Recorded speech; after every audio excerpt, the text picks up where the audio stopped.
What's up guys, I'm back once again to show you some of the hot mods this week, and the first mod I have for you today is a bit of a quality of life mod, and that mod is quieter settlement machines. Here's an example.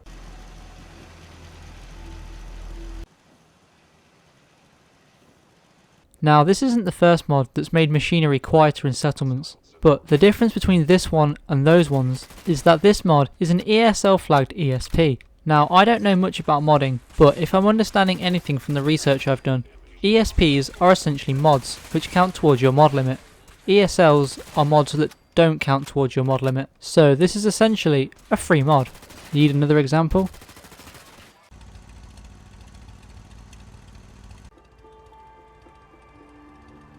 Anyway, on to the next mod.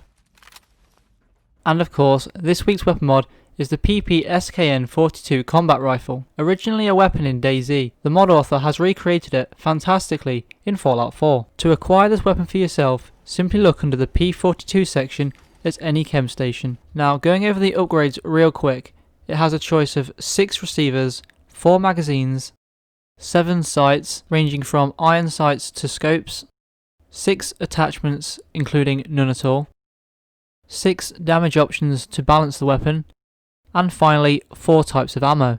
Anyway, enough staring at menus. What's the weapon actually like to use? Well, initially I expected it to work much like a shotgun, as it was using shotgun shells, but maybe I should have paid more attention to the name of this weapon, as it actually fires more like a rifle that simply uses shotgun ammo. It actually reminds me of a slightly less destructive explosive combat shotgun. Now there are actually 2 files for this weapon, a leveled list option and a non-leveled list option. Naturally I went with the leveled list option. This is because I'm actually hoping to get my hands on a legendary version. Ideally I would like an explosive one. I think that this weapon with the explosive legendary effect could do some serious damage.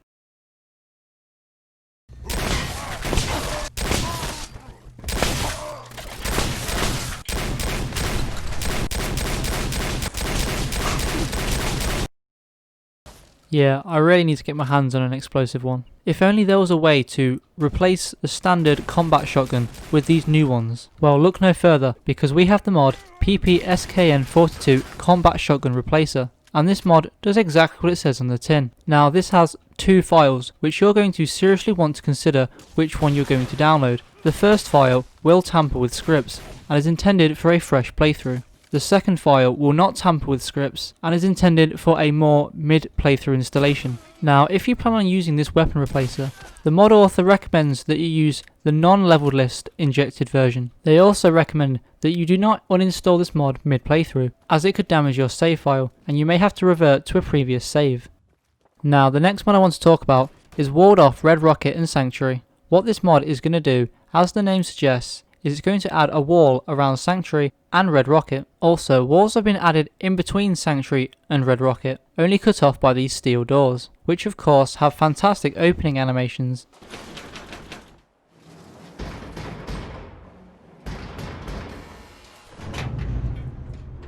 There is one of these at either end of the bridge. Now the walls themselves are taken straight from Covenant and could give you a serious advantage if you're really into building up your settlements. But if you're familiar with settlements and how they're attacked, then you'll know that walls aren't strictly necessary. I'll explain real quick for those that don't know. Basically, when a settlement is attacked, there are set locations that enemies can spawn. So surrounding your settlement with walls when enemies can only spawn in a maximum of 3 areas is kind of unnecessary, especially if those spawn locations are inside the boundaries of the walls. But this mod is different, because instead of leaving a hole in the wall where you can walk through, there is instead a giant metal gate, which raiders and other enemies will not be getting through. Now walls may not be the most useful thing in the world, but they do look pretty awesome, and this mod turns that up to 11. Gone are the crudely made wood and metal walls. Now Sanctuary and Red Rocket look somewhat fortified.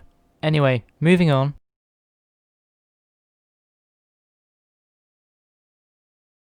Now, if there's one thing in Fallout 4 that isn't scary, that probably should be, it's the radiation. I mean, the game is literally set 200 years after a nuclear bomb has dropped. Now, this next mod isn't going to be affecting the radiation in the game, but it is going to be affecting the way that we experience it. And that mod is Scarier Geiger counter sounds. Let me give you an example. Pretty boring, right? Not very realistic? How about this?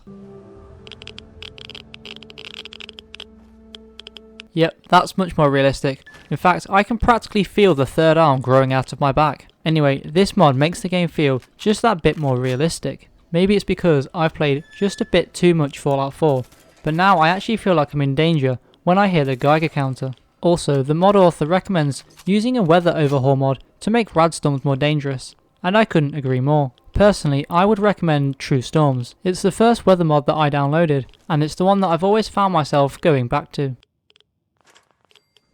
And the second weapon mod for this week's episode is the M4A1, a weapon from Modern Warfare. I knew it wouldn't be too much longer until I was reviewing more Call of Duty weapons. To be honest, I don't even know why I'm complaining. These Call of Duty weapons have turned out to be some of the best weapon mods that I've ever used.